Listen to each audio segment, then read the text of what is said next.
Hello everyone and welcome back to another instalment of At Home with the Moons. And this episode is ram-packed with what we've been up to over the last week or so. And over on our other channel, Life with the Moons, there's been new arrivals and all sorts going on. So you can check that out. But you know this channel's all about the family, about the history and of course that beautiful carriage that we're restoring.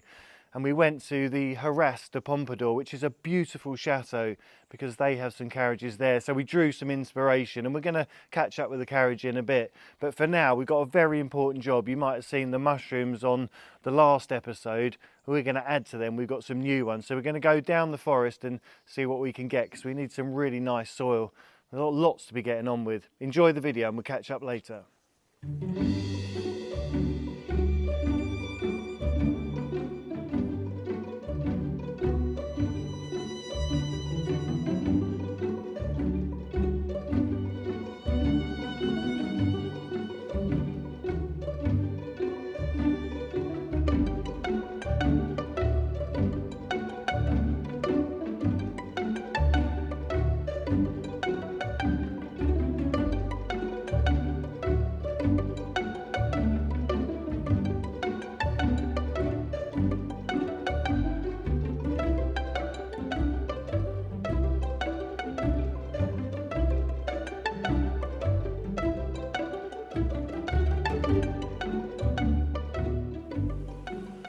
So we made it down, we're back in the enchanted forest, and at this time of year in autumn there's no better place to be, just to come for a little rummage. And I know it's raining and it is damp all around, but it's the perfect environment to see where these mushrooms grow naturally.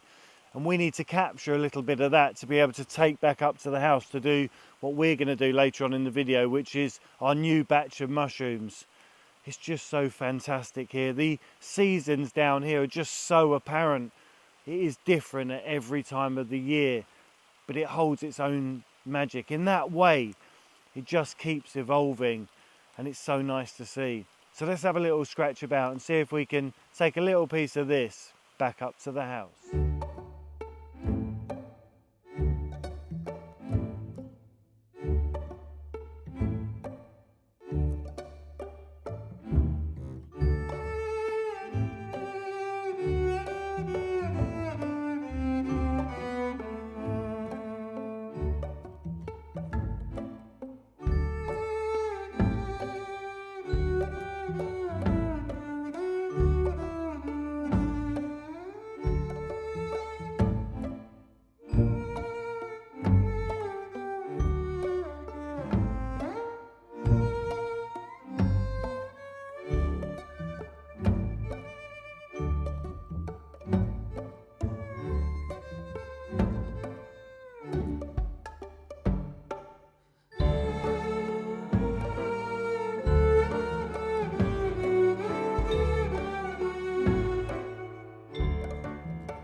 We're in the coach house and we're converting it slowly over into the restoration workshop of the beautiful Carriage. I just wanted to give you a little insight into what we're going to do to be able to bring her back to life. And we're very, very fortunate. Although there are areas which are pretty damaged, we do have some well, the most important thing is we've got a blueprint of everything we have from either side, or one side or the other. We actually have a complete bit. So although there was lots of rot and some of it had totally vanished on one side, on the other we've got the moulds, and I'm just going to show you a few of those. And here you can see these are the blocks which were holding the fifth wheel in place with these big coach bolts. And as we develop the restoration, as we carry on with it, when we go to the wheelwrights, he's got lots and lots of these models, and he can fabricate whatever we need in the hardware department. But I thought it would be really interesting because we have these mouldings which also were part of, that sat along here. You can see that would be the best example. And then on the other side, we've obviously got what's left of it. And you can see where it's completely squidged it out of all recognition. But we do have this. So we have to use a little bit of imagination, and it's going to be a bit of a challenge, but I think we can recreate something like that. And we've obviously got those other bits, and we have even the curvature of the window. This is part of a window frame. You can see it's damaged, but on the other side, we've got a perfect mould. So even where you can see they've actually done repairs on the Carriage itself over time, it was just a much loved vehicle by the looks of it, and we're not sure its history, and that's something as we go along we're going to try and uncover. Let's go and have a look at the old girl and just show you what the next stage is.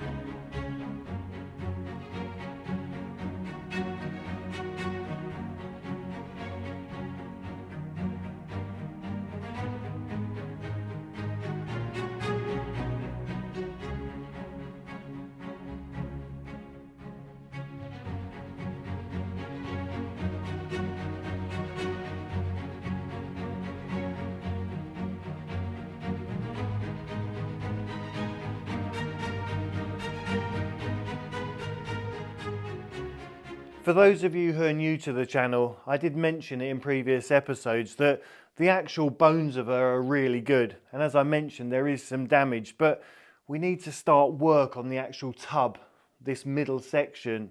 And running throughout the whole frame is the chassis, the main heart, if you like, of the Carriage. And it's a very strong bit of steel, and it comes all the way from the back under here, and it goes right up. That beautiful swan neck, which makes it so distinctive, is all what gives it its strength and its rigidity.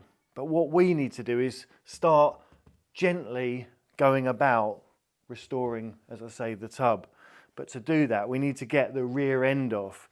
That's going to leave her hanging, because at the front, as you've seen, the fifth wheel and all the front end has already gone, and it's at the wheelwrights. What I want to do is be able to take him the rear end as well, and there's some big mounting points on the back of that go through onto the chassis.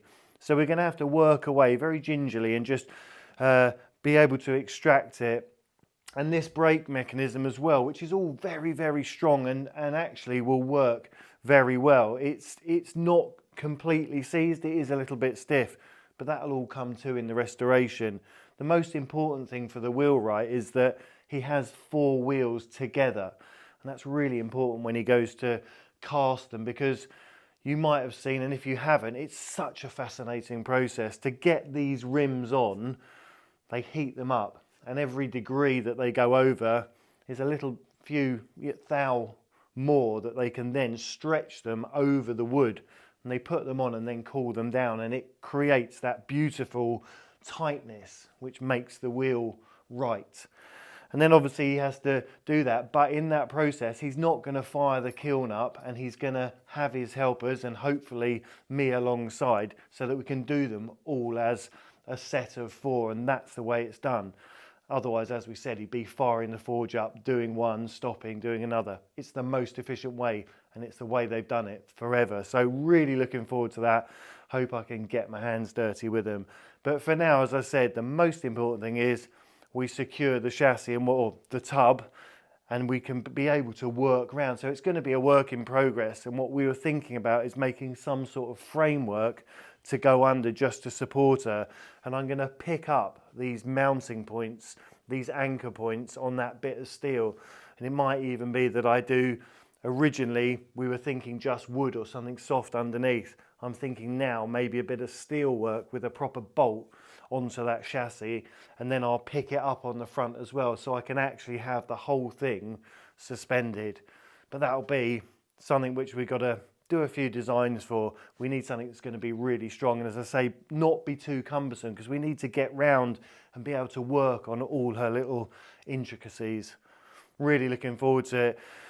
And on that note, I'm going to say thank you all so much for watching. Thanks for liking, for subscribing, and telling everyone about what we're up to. It's been a really magical journey, and I'm loving sharing it with you guys.